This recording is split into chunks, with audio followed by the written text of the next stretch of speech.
your fear so that you can finally let go of it. Our lives are a journey, and the one thing that holds us from moving swiftly in this journey of life is fear. As children, we are taught there are two important things that are considered as the foundation of success in life, and that is discipline and patience. Now, I used to believe this a lot, and I worked really hard, to earn small achievements in life and expected life to reward me the same. Just like in school, we used to get rewarded with good grades because we were disciplined enough. But life had other plans, and life proved otherwise.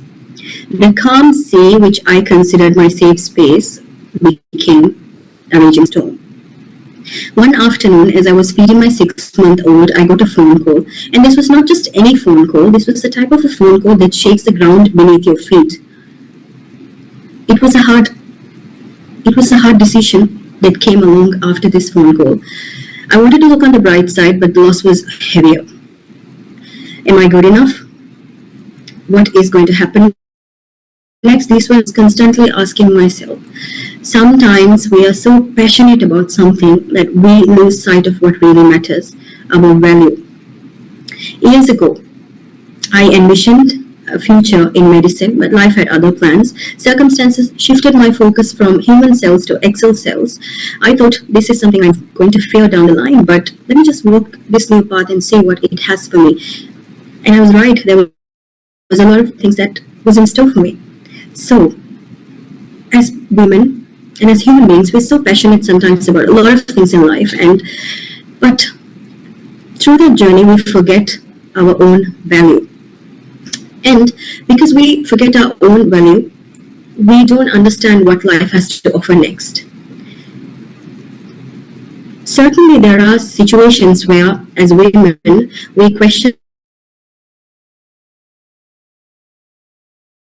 us, questioning, and even fear or feel guilty for asking more. So we question ourselves, what are we really looking at? What are we trying to get in life? That particular day, I sat in silence and I thought to myself, now life has decided to hand over a lot to me. I'm a working mother now. And being a working mother, I have to bury my emotions and really try to think with logic. But can I always be this composed? There's a lot of things that are changing. Can I always be this rational?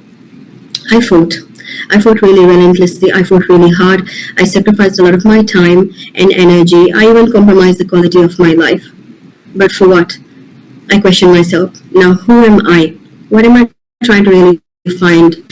Am I trying to look into someone else's opinion of whether I matter or not? I question myself. Who am I? I'm a mother. I am a working woman. I'm a wife. And I love the comfort of my home. But I've left a passion to really prove my worth, and where have I come to in this journey? What next for me? These were questions that I was asking myself every single day, constantly. Is this my situation now? And how is it for the other gender?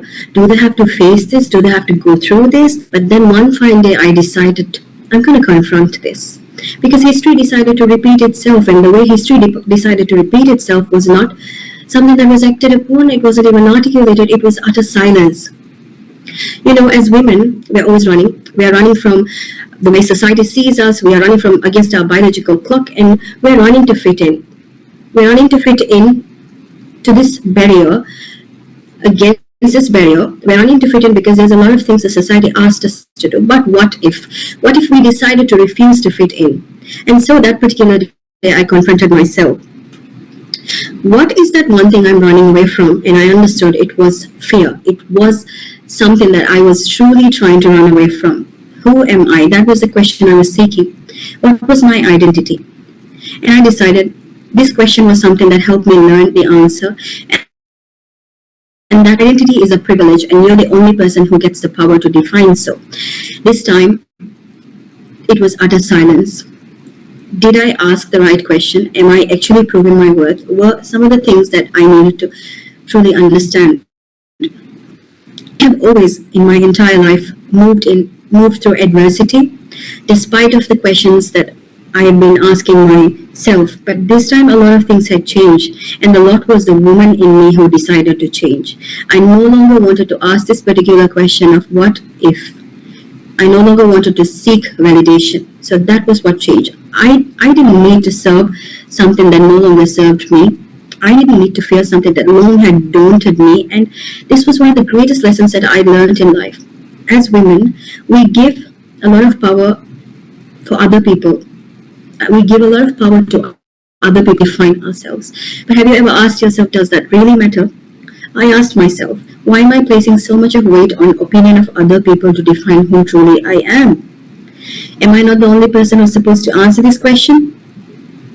Am I not the only person who has the answer to this question?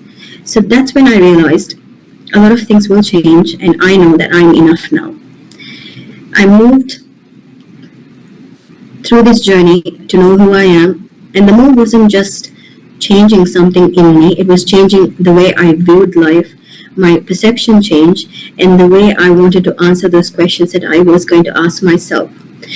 What is it that I want, and what is I wanted to do? I no longer needed verification, validation, approval.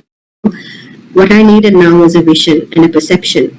And this perception and perspective actually helped me change my life. As an entrepreneur, I no longer seek approvals, I no longer seek validation, and the one thing I'm seeking is a vision. As women, we raise generations that are very strong, but we also need to ask ourselves, if we are raising unapologetic generations who are unapologetic about their self-worth, you need to tell yourself, you're stronger than you imagine, that I see you and you matter.